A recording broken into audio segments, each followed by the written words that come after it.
Hello, everyone. One of the most shocking stories from Ukrainian affairs being covered today is amazingly not the one about a street vendor in Ukraine being chased and hunted down by a drone.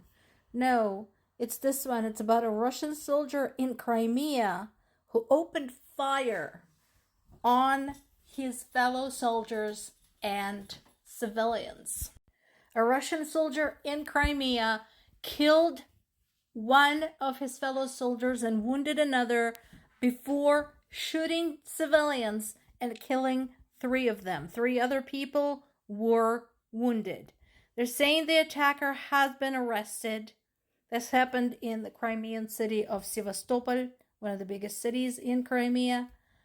And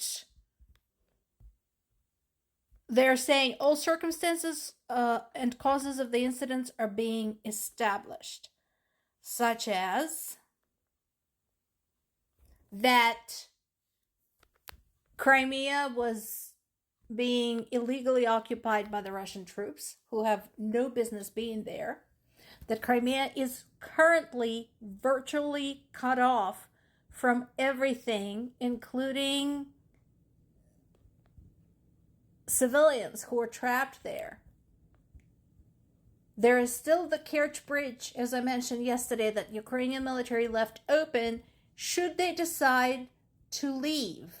And they're welcome to do so because nobody wanted them there to begin with. Could it be that Russian military objects there are being targeted every day, just like Russia targets Ukrainian civilians every day? And basically, without support, without supplies, without electricity regularly, people are starting to lose it. Because apparently, when it's done to them, the invading army is nowhere near as tough as Ukrainian civilians who have been experiencing shit like that for years now, thanks to them. We don't know. And I don't know if we will ever find out, but let's just say this is suggestive. Meanwhile, Russia continues pounding Ukraine with missiles and drones. One of the latest strikes killed at least 15 people and wounded dozens more in Kyiv and the surrounding region. This happened overnight. And as Zelensky said, and again, even though I don't like him and I don't agree with him a lot of times, here I agree with him. Had Ukraine been able to procure Patriot interceptors, lives could have been saved. That is one of the biggest gaps right now, is having some type of defense against the ballistic missiles and glide bombs. Those are too fast to shoot down. They're usually able to shoot down maybe like one or two, and dozens are being launched. Ukraine continues targeting Russia's military objects, Russia's oil industry, and the online retailer Wildberries. So at this point, the warehouses near Moscow and St. Petersburg have been damaged. And that has to be pretty sobering. Again, I want to remind everybody, Moscow and St. Petersburg are very different from the rest of Russia. They're like these two huge clusters of population and everything else. Wealth, culture, but also industry, military, and so on and so forth. These people who live there, never in a million years thought that the war would ever get any close to them. They were under the impression that Kyiv would be taken in days, and they would never have to hear about it again.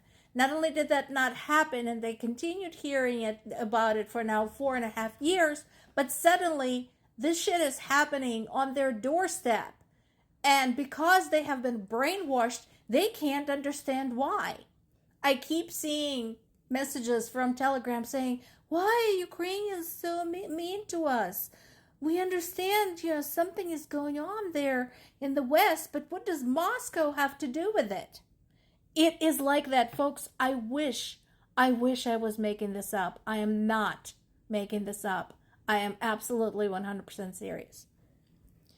And we talked about this. North Korean missile unit has begun deploying to Western Russia and could be equipped with 120 ballistic missiles and 6 launchers for strikes against Ukraine.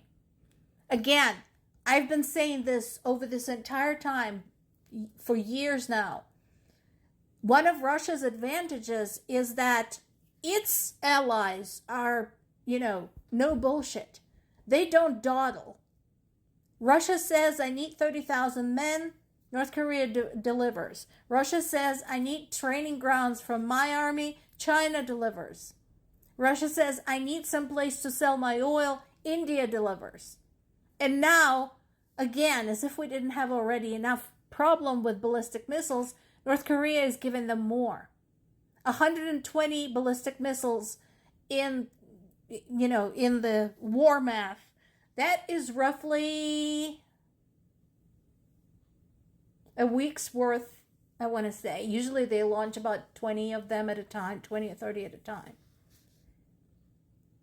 That is more lives lost, more homes lost, more businesses lost. The investigation of the case I talked about yesterday of a street vegetable vendor, being chased down by a drone is being investigated,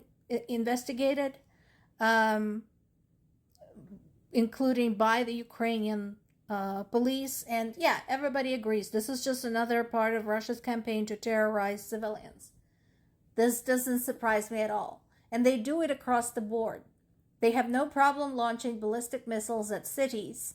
And they have no problem using a single drone to chase down a street vendor, like pulling wings off a fly. Because they're fucking sadists.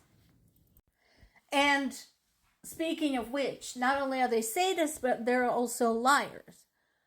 Because the story that was out yesterday or the day before, saying that Ukraine had aimed a drone at a beach. Well, it turns out that the reason the drone pieces ended up on the beach was because that's where it was shot down by Russia's own air defenses. Which is not that rare, because look through the stories over the last 4.5 years. Russia had shot down its own airplanes, its own drones. Sometimes it shot down weather balloons. Sometimes it shot down kites, because they are incompetent. Their approach is pound with everything you've got without any precision. Use the carpet bombing approach, and, something might come out of it.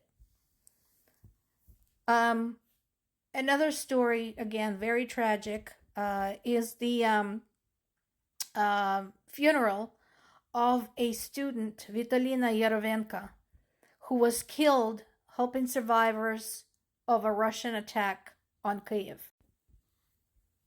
I told you in the past about the double tap approach that Russians frequently use, where they attack, wait for the rescue services and other helpers, volunteers to show up, and then they strike again, usually about 20 minutes to 30 minutes later. This girl was a university student who was killed this weekend by a Russian strike as she was helping people wounded in an earlier attack. And I know she's one of many. She was given basically the similar kind of funeral as given to the military heroes. But this girl represents many lives lost in a similar fashion. And of course, another part of Ukraine's future that will now never come to fruition. More to come.